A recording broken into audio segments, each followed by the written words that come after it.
Bonjour et bienvenue dans Émission Impossible où l'on vous dit tout sur la mobilité d'aujourd'hui ou comment se déplacer mieux en polluant moins. Vous sentez ce doux parfum de vacances sans CO2 ou presque? Ça, c'est parce que je vous ai concocté un petit guide pour voyageurs responsables. Le départ se fera en bateau électrique depuis le bassin d'Arcachon avec un petit détour par l'Irlande, à vélo cette fois-ci, pour finir dans un avion. Et oui, quelquefois on n'a pas vraiment le choix, à part bien sûr celui de compenser ses émissions. Je vous explique comment, juste après les vagues. On peut compter jusqu'à 2900 bateaux de pêche et de plaisance dans le port d'Arcachon. Ici, l'impact du secteur nautique s'est multiplié ces dernières années. Le bassin d'Arcachon est classé zone sensible et doit garantir l'équilibre entre l'ostréiculture, le tourisme et la préservation de l'environnement. Celui qui en moyenne sort un jour, 2 jours par an, est-ce que c'est vraiment efficient d'avoir son propre bateau, sa place au port, et même économiquement, est-ce que c'est pas rentable? Virgile est fier d'être le seul dans le bassin à louer un bateau 100% électrique. Allons voir comment ça marche. En fait, on a coupé la voile avec le, ce qui fait qu'en voile, on a vraiment un bateau 100% propre. La station-service, c'est en fait une borne électrique à laquelle on va brancher une rallonge.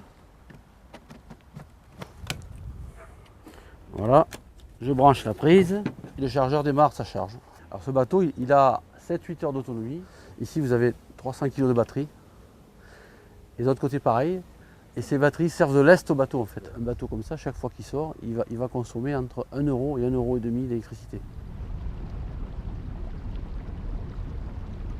Aux heures de pointe, vous avez un très grand nombre de bateaux qui sortent au même moment et qui vont au même endroit. Et ça fait un petit peu comme le départ des péages d'autoroute. Vous savez, ils partent tous, je vais arriver le premier. Là, alors, voyez, on prend le temps. On peut même bronzer sur le roof. La seule chose, c'est que nous, effectivement, on va consommer très peu de carburant. Et vous voyez, on ne pollue pas ni au niveau sonore, ni au niveau odeur. Ces bateaux sont plus appréciés par les baigneurs que pour les scooters des mers. Et c'est vrai que c'est très agréable. C'est pas difficile. Et puis, c'est vrai que c'est pas du tout bruyant. C'est pratiquant. Donc, ils viennent, prennent le bateau, s'en vont. Et ils sont comme chez eux, c'est-à-dire qu'ils ont les clés de la cabane, ils rentrent, se font manger, se douchent, ils repartent. Voilà. Donc on a essayé de leur donner les avantages des propriétaires de cabanes et de bateaux, sans en avoir des inconvénients. Allez les enfants. Santé, hein. Santé.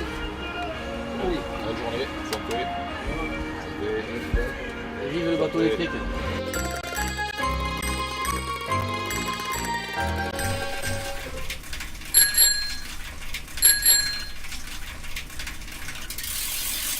And it's the best way to see a country, because if you see like a beautiful natural place, it's much better if you've been biking for 6 hours and you come into it very slowly and it's like, wow. I guess the best thing I learned is how to make a bicycle wheel very straight.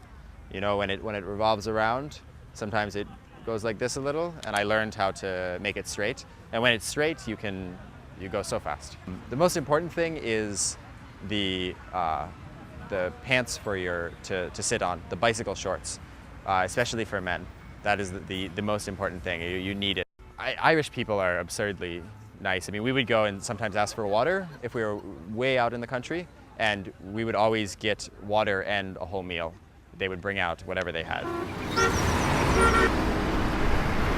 Une tonne de CO2, c'est beaucoup pour un seul homme, ou devrais-je dire pour un seul passager, car c'est malheureusement le prix à payer pour un aller-retour Paris-New York, lorsque le voyage en avion est incontournable. Alors comment faire pour compenser ces émissions carbone? Chez Air France par exemple, on propose aux clients de faire un don via l'association Action Carbone. L'argent est destiné à financer des projets dans différents domaines, comme la reforestation, l'efficacité énergétique et les énergies renouvelables. À Madagascar, un projet de recyclage des ordures ménagères permet de fabriquer du compost pour les agriculteurs et d'éviter les émissions de méthane liées à la fermentation des déchets urbains. 900 tonnes de compost ont été produites en 2009. Ce projet, validé par les Nations Unies et un organisme de certification, est aujourd'hui entré sur le marché international du carbone. Avec ce projet, l'association espère ainsi compenser 150 000 tonnes de CO2 en 10 ans. C'est un début, mais il va falloir que tout le monde s'y mette. Alors n'oubliez pas cet été, compensez. Et vous, comment vous déplacez-vous en vacances? Partagez vos bons plans sur ecomobilité.tv. Votre avis nous intéresse. Pour ma part, je vous dis à bientôt pour une nouvelle émission.